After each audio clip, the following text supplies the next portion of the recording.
What's up, everybody? Once again, my name is Matt, and welcome back to Let's Play New Super Mario Bros. DS. In the previous episode, we finished up World 4, and now here we are in World 5, the snowy/icy world. Now, thankfully, there are only a handful of areas with ice physics in this entire world, so, to be fair, World 5, not even that bad. It's less annoying than World 4, at least. This world is pretty long, though. I think it has 4 normal levels, the mid-tower, the castle, and a ghost house. On top of that, there are 3 bonus levels, 5A through 5C, and I think there's a grand total of 4 secret exits. So yeah, there's a lot to take care of, and I'll do my best to move things along, although now we are at the point in the game where levels get a little bit longer, stages get a little harder, so despite my efforts to move things along, it might just be longer overall as a result. And I don't know about you guys, but I can't believe we're like already halfway done with this game. I know the new Super Mario Bros. Games aren't exactly the longest games in existence, but it's so weird to me to be this far into the game in just a few days, because I'm sure like many of you guys, when you first got this game, you played the utter crap out of it. And I feel like even after a full day of non-stop play on my own time, I probably wouldn't have gotten this far. But here we are in just a few hours of gameplay at World 5. It is kind of cool though, because that is one thing that I do like about LPing games. Like, most of the time, when I do an LP, I do it 100%, so I get everything and complete the game. And obviously, with LPing, that means I get to complete several games a year and mark those off as, like, fully completed. And that, to me, is sort of an achievement of sorts, I guess you could say. I know it sounds a little dumb, but I think most players who are video game enthusiasts enjoy the satisfaction of fully completing a game, and it is something that I enjoy doing every time I get to LP a game. And I also just want to say, like, how happy I am that gaming is at a point where it's sort of mainstream now, because even when I was growing up, it wasn't super mainstream. It wasn't until, like, my late teen years that it was starting to become cool to play games, because I can remember, like, hanging out with my friends, and most of the time, I'll admit I was slightly better than them at video games. I wouldn't really brag about that, though, and it was mainly because I played them a lot more than all my other friends. But, I can vividly remember, like, one time, one of my friend's parents, like, overheard us talking about video games, and they said in a very condescending tone towards me, like, "Oh yeah, you spend a lot of time playing video games, huh?" And as a kid, it's like, what do you even say to that, you know? Like, it's not like I just wanted to be super disrespectful to my friend's parents or anything like that. But now that I think about it, what a terrible way to interact with someone who isn't even your kid. Like, who are you to judge someone else's hobbies or something they enjoy, you know? Like, how terrible is that? Anyways, I guess the silver lining is that I grew up to be a self-employed entertainer on YouTube, playing video games and having the time of my life doing it, so, you know, I guess playing all those games paid off, huh? And I think that's also why I just love the gaming community as much as I do, both here on YouTube and on Twitch. Like, it doesn't even matter to me if you're a professional esports player or just your average Joe like me, playing video games on the internet and having a bunch of like-minded people, you know, watch you, because that gives me people that I can look up to, and that gives me people that I can use as examples when someone says, you know, gaming's a joke or doing what we do isn't a real job. I can just point to, like, these other people and be like, yeah, well, look at these guys, you know, they're pulling in thousands upon hundreds of thousands, maybe even millions of views a month or even a day in some cases on YouTube, and it's like, you know, obviously they're getting paid for that too, so it's like, how can you say this isn't a real job when there's literally millionaires out there who all they do is play video games, from like the casual Minecraft YouTubers to the professional esports players? Like, I don't even know how that is still an argument at this point. Now that being said, and this is like the responsible adult version of Matt talking here, I know I have a lot of younger viewers, and there's nothing wrong with that, but I feel like I should at least say this. If right now your dream or your aspiration is to become a YouTuber or a Twitch streamer, I would say don't make that your primary career choice in life because, well, yes, if you get that massive success on YouTube or Twitch, you can live comfortably off that income. But to get to that point, it requires a lot of dedication and time, and also a lot of luck. It's honestly a gamble. So I wouldn't say it's out of the question, but take it from someone like me who's done this for a while now. Have a backup plan, or a secondary steady flow of income while you try to build an audience.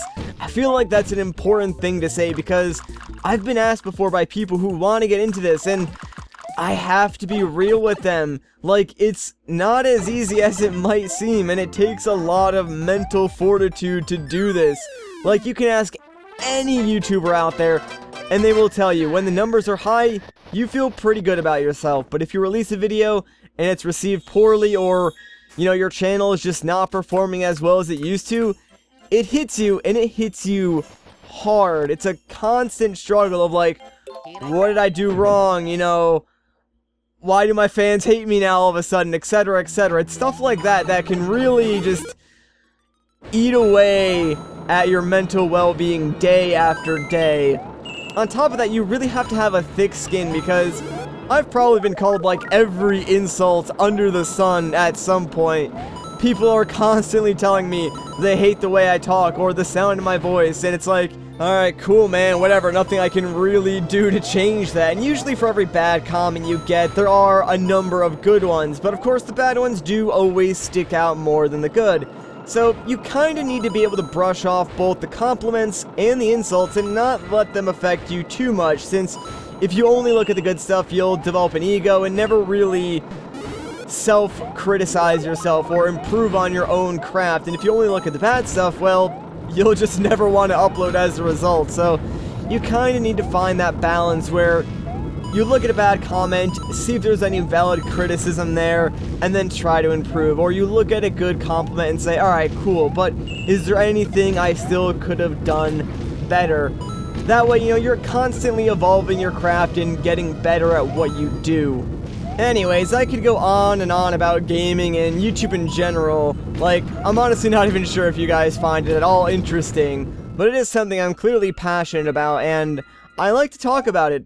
As weird as it sounds, something I would very much like to do in the future, should I garner enough of an audience to make this possible, is host like a panel or something at a gaming convention, like a PAX, and just talk about this with a bunch of people who are interested in it. Because I've seen panels like that done in the past, and no discredit to the people who have run them, but they all pretty much tell you the same generic things. Like, I've yet to watch one of those panels where the host is just completely real with the audience, and I feel like I could be the one to do that. I think it would be a lot of fun to do. The only problem is, like, I wouldn't exactly feel comfortable doing a panel like that right now, since despite my channel having close to 68,000 subscribers, I think, I don't feel like that really gives me the confidence to get up in front of an entire room of people and talk to them about how to run a YouTube channel yet, because I'm pretty sure most people out there, myself included, sort of see 100k subs as the, alright, this guy at least knows what he's doing level on YouTube, you know? Which is why I want to get there, and why I've been working so hard to hit that goal for a while now, because that to me is like when I can confidently say, yeah, you know, I kind of know how to run a YouTube channel, maybe. It's also weird too, because as the years go by, like, that number sort of gets higher and higher. I look at YouTube now and compare it to how it was when I first started, and it's crazy how many, like, new creators there are on the platform, and how many of them have just like these massive channels now. Like, there are channels on YouTube that have over 1 million subs that I've never heard of before, which to me is just mind-boggling, because honestly, just like a few years ago, if a channel surpassed 1 million subs, or even maybe like 500,000, chances are you knew about that channel instantly. Like, they were on the front page, they were, you know, in your recommended. Like, you couldn't go anywhere on the site without seeing a channel that large, whereas now you just have these 1 million sub channels that you might have never heard before, and it happens really frequently too. It's crazy. And I guess you could say, yeah, maybe I don't watch as many videos on YouTube as I used to, or, you know, because of the algorithm changes, maybe YouTube isn't recommending me channels that, even though they have that crazy large sub base, they don't, like, exactly coincide with my particular interests. So, I mean, you could say that, but still, I think it's just crazy how that's happening. It just shows that there's so many creators on the platform now, and so many people viewing those creators on this platform, that, like, there's these whole ecosystems now of just channels that have those large audience that are just never really seen by other people, because, you know, that's the way YouTube works now. It's just really bizarre if you think about it.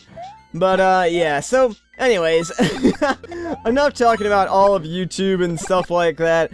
Let's focus on some Mario for a bit. So, this ghost house, in order to get all the star coins, there is a secret exit that we will eventually have to go through. But for now, we're just going to go to the normal exit. The third star coin is on the path to the secret exit, so, yeah, we can't really get that on our first run through.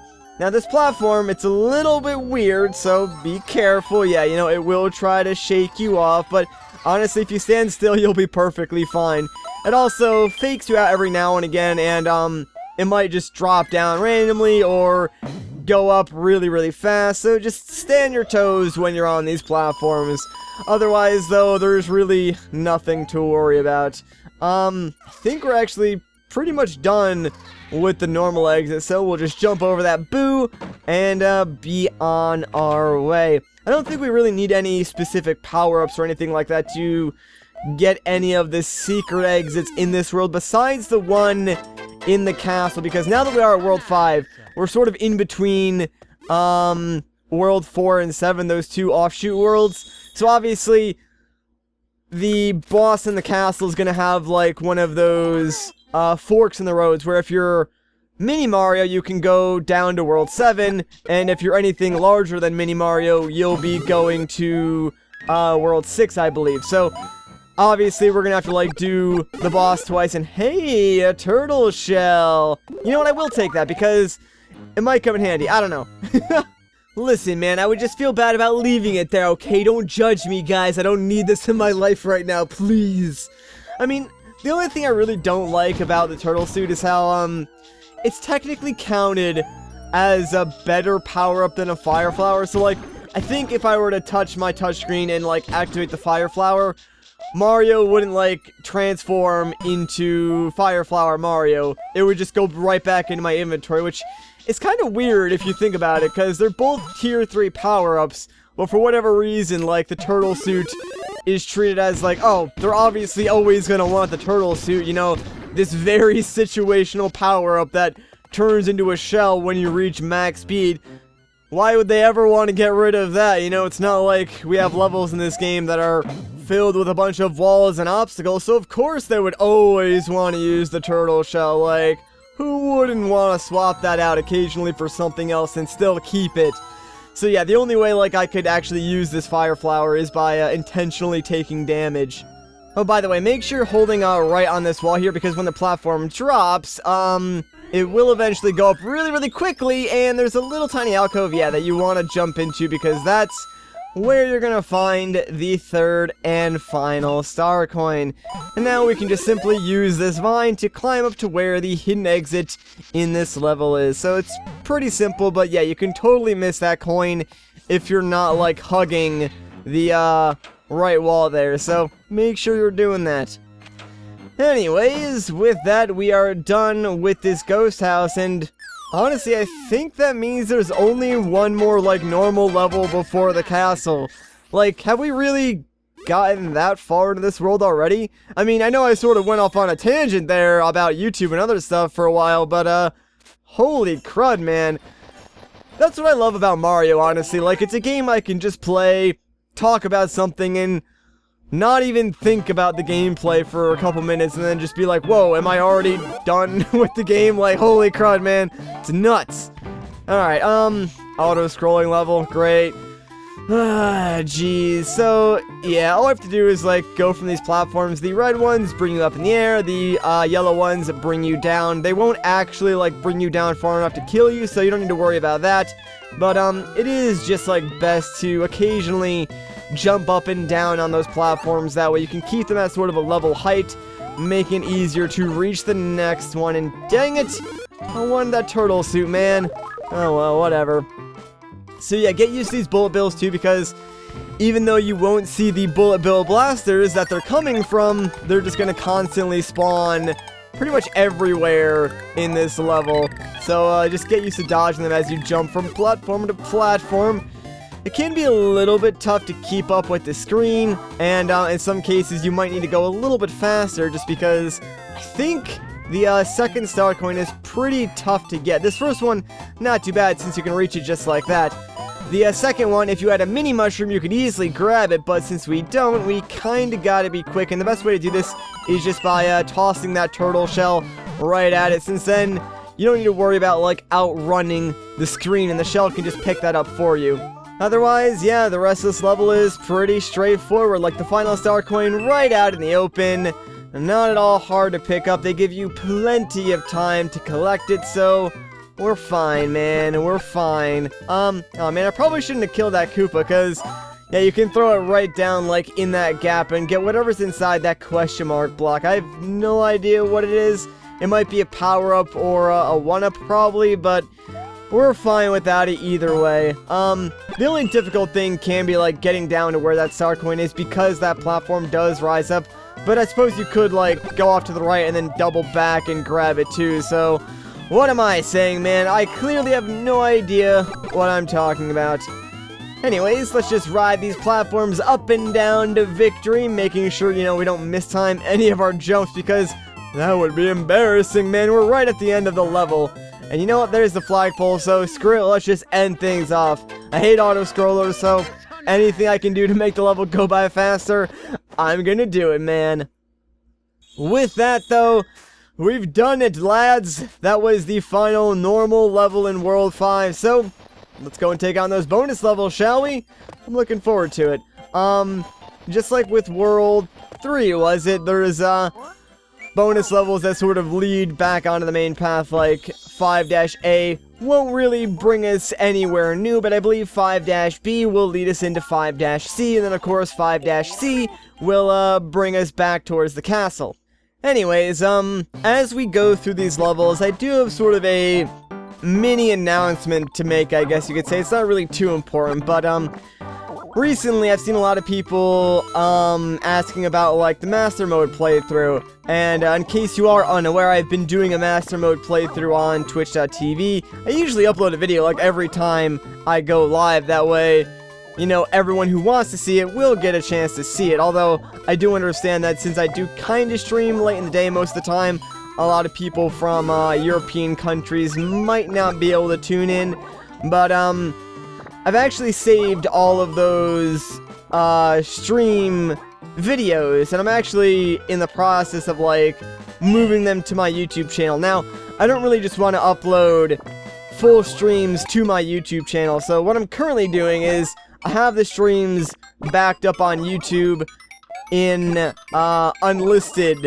format. So, like, they're on the channel, they're viewable, but you need the link to view them. I think what I'm probably going to end up doing is just, like, either making a playlist for those, and then linking the playlist on the main channel page, or maybe I'll think of some other way to do it. Maybe I'll make them public, like, when I go on vacation or something. That way there's videos that are there for you guys to watch, but also I don't really have to, like, overwork myself to make extra videos for the channel while I'm away. I'm not really sure what I want to do yet. I think probably what I'll end up doing is just making the playlist, because I feel like that's probably better for everyone, because, I mean, then I don't need to worry about, like, having months and months of stockpiled videos that I'm only gonna release, you know, when it's convenient for me, if that makes any sense. But, yeah, I want to make sure those of you who don't have the opportunity to watch live can still watch them, because, I'll be honest, the streams are a lot of fun. I thoroughly enjoy streaming on Twitch. The community there is pretty cool, And there's been some pretty hype moments during the Master Mode stream. I'm actually creating sort of a highlight reel, if you will, as well, for my Twitch channel to try and advertise it a little bit more here on YouTube to the people who don't see those videos that I put up when I start streaming. And oh my gosh, can I please, there we go. Why is the default option no, dude? Alright, whatever. But yeah, like, usually when I stream, I upload a video, and then I delete it, like, right after I'm done going live. That way, it's not there, clogging people's sub boxes or falsely advertising something that already ended. So, a lot of people might not know about the stream, which is why I kind of want to make a highlight reel or like a funniest moments type of video. That way, you know, I can advertise the Twitch channel, get more people over there, and you can join the community, because we got a lot of cool people who like to talk in the Twitch chat. And I've actually integrated my Patreon, or used to be Patreon exclusive Discord, with the Twitch subs. So if you do sub on Twitch, even if you use like an Amazon Prime sub, which is free if you have Amazon Prime, you get added to the exclusive Discord and can join there, which is a lot of fun too. So, a lot of cool stuff happening over on Twitch, and if you haven't already, you should totally check it out, man. And there's my shameless plug for the day. That's pretty much it, right? Like, I can end off this video here. I mean, that's how every other YouTuber does it, right? You just make a video, shamelessly plug the heck out of your own stuff, like your merch store and your social medias, and then you end off the video. And that's pretty much it. Where's my 1,000,000 views, YouTube? Bring it on, man, I'm ready. Oh, man, I'm getting, like, way too ahead of myself here. Alright, so I think the final star coin is down here, and, dude, these weird, I don't even know what these things are supposed to be. They're just, like, ugly and gross, but they're also in my way. I do want to grab this final star coin, and I'm pretty sure, yeah, we're in 5B, so this level does have a secret exit, but I'm pretty sure we also need a shell power-up in order to reach it, so probably we'll have to go find one of those, then come back here once we're done. So, yeah, looks like I'll probably just make my way to a mushroom house again, and then we'll pop back in here and grab that secret exit. So, I'm gonna go and do that, and I'll see you guys in a quick second, I suppose. Alright, and we're back. I got my shell power up in tow, and we're ready to do this. So, what you want to do is right over here, there's an opening in the ceiling, just wall jump your way up, and that's pretty much all there is to it. So, let's get that shell power up, and bam. Now, we just gotta break through those bricks, and thankfully, you have just enough time to, like, reach max speed before you run to the wall there. But just like that, we're basically done. Now all I have to do is, wow, they totally did that on purpose and I fell for it, man.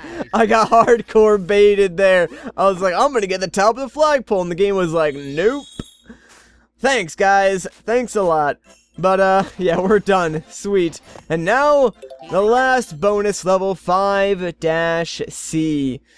Alright, what's in store for me here? Actually, don't remember. Hopefully it's something easy, because I would like, you know, an easy last level before the castle. I think the castle is pretty tough in this world, if memory serves me well. And, because I do need to play through twice, it might actually take us a little while. Come on, hurry up, buddy. Break through there and... Alright, you know, whatever. You can... Oh, wait, crud! I think I actually needed that guy. Wait, I have the turtle suit. Never mind. This will totally work, right? I just have to keep building up enough speed. Come on, Mario. Work with me here, my dude. Seriously? I keep, like, misjudging the amount of speed I actually need. There we go. Can I break in? No, of course they would make that a solid brick. Alright, fine. One more time, then. There we go. Now I can get that coin. Would have been a lot easier if I didn't kill that freaking, dozer enemy or whatever he's called. Alright, so the second star coin, I think I do actually want to use one of these buzzy beetles to reach it, because it's a lot easier to throw the shell at it than try and get it using just Mario, since it's sort of hovering over a cliff. Yeah, it's right down there, I believe. Of course, I just lost my buzzy beetle, so Let me try and respawn it real quick. Please come back. Yeah, there we go. And give me that coin, please. Thank you very much. And I think the third one is, pretty easy to find, so not gonna be that tough. Let's just try and carefully make our way to the end of the stage. Oh my gosh, okay. You know what? Yeah, let's just get rid of the freaking shell suit, because I am done with that, man. Think there's a secret right here? Yeah, there it is. Alright, cool. Now we can go and grab the third star coin. That's what I was looking for, baby. Alright, so I guess it's not super easy to find. It is behind a secret, but still, if you know where the secret is, it's easy to find, and thankfully I know where every secret in this game is. Anyways, come here, buddy. I need you to, like, break these bricks for me. There you go. What a nice guy. See? He's helping me out. Anything else up here that I need to worry about? I don't think so. So, you know what? Let's just head down here, and ta-da! We're at the end of the stage already. So that was a pretty easy level, not gonna lie. Which is good because, as I said before, the castle is quite lengthy. Especially if you want to get all the star coins. Also, that was really weird, like the camera panned to the center of the world even though it unlocked like something directly above where Mario was, but whatever. Either way, here we are at the end of World 5 already. Feels like this recording session blew by, but I'm looking at the timer right now and it still was pretty long, so I guess that's just what happens when you play Mario. Time flies when you have fun, as they say, and I am having nothing but fun playing Mario right now, so, oh man. Anyways, our first star coin, yep, super easy to get, just jump down, you're good to go. I think I can make this. There we go. These conveyors are a little bit sketchy. Actually, the second star coin, no, actually, never mind. The second and third star coin are really annoying to get in, this castle, and you'll see why once we get to them. But for now, let's actually collect the second fire flower and be a little bit careful going through here since there's piranhas all over the place and that one shoots fire. Anyways, there's the second star coin. So here's the tricky part, getting up there. I think eventually, yeah, springboard is going to come down. We need a timer jump and oh no, crud. Alright, I can still do this. I just need to keep this springboard with me. No, okay, you know, we're fine. We still got the springboard. I can do this. I actually don't know if this springboard respawns or not. It probably does, but in case it doesn't, there we go. We got the coin, baby. Wow, it does respawn. I feel really stupid now. I wasted so much time trying to do that. You know what? Whatever, man. I'm just proud that I was able to actually pull that off. As stupid as it was, I still did it. Oh, man. It took skill to do it that way, man. We don't take the easy way out here, that's for sure. We just do things the most difficult way possible on this channel. You know, that's my motto. Ooh, hey, a star. Nice. I'll take that. Yo, give it to me. There we go. Sweet. I mean, not that it's really gonna help us out all that much, because here's where we need to get the last star coin. We need to jump on top of that block, which, as you can imagine, is not easy since it's all ice physics-y and it's just not easy to jump on top of that block. So let's crud. This is actually gonna be really hard because controlling your momentum is not easy. And yeah, we can slide off the block very easily if we're not careful. Come on, man. Mario, you gotta work with me here. This would be a whole lot easier if there was something else that I could jump off of, but I'm almost like 99% sure there isn't anything around here. So I just sort of gotta keep trying at it until I get it. Oh my gosh. This is probably infuriating to watch. I don't blame you guys. There's nothing around here, is there? I guess not. You know what? I probably could have brought the spring from before all the way over here. Maybe? I don't know. I can't imagine that's actually what they wanted you to do. Oh, wait a minute. Hang on. You're not supposed to be down here, but you know what? I can use that to my advantage. I will take that indeed. Alright, Mario, can you just jump off the wall, my dude? Like, hello? Come on, there we go. Jeez, man. That was way harder than it should have been. But, yeah, it's the only way to get down to where the final star coin is. Holy crud. I'm sorry about that, guys. Like, that took way too long. Oh, jeez. Oh, dude. Dude, I would have been so mad if I had just died there. Like, holy crud. Thank goodness we're alive. And, let's fight the boss. It's a giant freaking piranha plant, or PD piranha, I guess. What does this guy do, actually? I forgot. I think he just sort of, like, flies down at you. Nothing really too special, although you need to move out of the way, otherwise, yeah, he's just gonna attack you over and over again and not leave himself vulnerable. So, move, please. Alright. Let's grab the fire flower and actually play the boss fight correctly, huh? That sounds like a good idea. Oh, really? I didn't even mean to do that. I wanted to run, not throw a freaking fireball at him. Well, that was a waste of that power-up. Whatever, man. You know what? I don't even need it. I'll be perfectly fine without it. I don't even think that fireball counts as, like, a full attack either, so it's sort of just wasting an attack.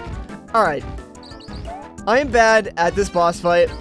I will clearly accept that. Let's not be bad anymore. Alright, that was actually really, really close, dude. Alright, hit number 2. We need one more. Let's do it. Just gonna run underneath you. That's fine. Alright. Just, dive down at me anytime you want. There we go. Out of the way. And bam. Done. Alright. Jeez. I mean, we're Baby Mario, but we're not Mini Mario, so we still can't, like, fit through that gap. I'll have to go and fight that boss again as Mini Mario, though. Hopefully that'll go a little bit better than the fight that we just did, now that I sort of understand how it works a little bit more. Like I said, it's been a while since, you know, I've played through this game, but still, that was no excuse. Alright, World 6, baby. Obviously, I do want to unlock World 7, so quickly let's jump back to World 5. Make our way to the castle and do just that. Can actually make use of this warp pipe too, so that saves me a little bit of time, I guess. Not a whole lot, but whatever. Actually, I do need to find a mini mushroom first, so I'll see you guys in a second. Alright, and we're back. We're Mini Mario. We're ready to go. Also, I found out that you can't actually wait to use your mini shroom until after you beat the boss, because the game doesn't let you use your power-ups then, so yeah. This is like my 3rd time fighting the boss, but I think I got an understanding of how to fight this guy properly now, so not really gonna be that big of a deal. Oh, come on, Mini Mario, get over there quick, buddy. No, please. Wait. Yes, we did it. Holy crud. And I'm gonna try something stupid here. Oh, thank goodness, like, his hitbox does not exist for his face. That actually just saved my life there, because I totally would have died, but there we go. We defeated PD Piranha. Boom. Done, baby. That's what I'm talking about. That was actually a lot easier than the normal fight with him, not gonna lie. And just like that, we're making our way to World 7 now, baby. Alright. Of course, we're not going to stay here, though, because we're going to jump right back to World 6, and that's actually where I'm going to end off this video. So, if you guys enjoyed this part, a like rating would be greatly appreciated. If you want to see more, consider subscribing. But once again, guys, my name is Matt. Thank you so much for watching, and I'll catch you in the next one.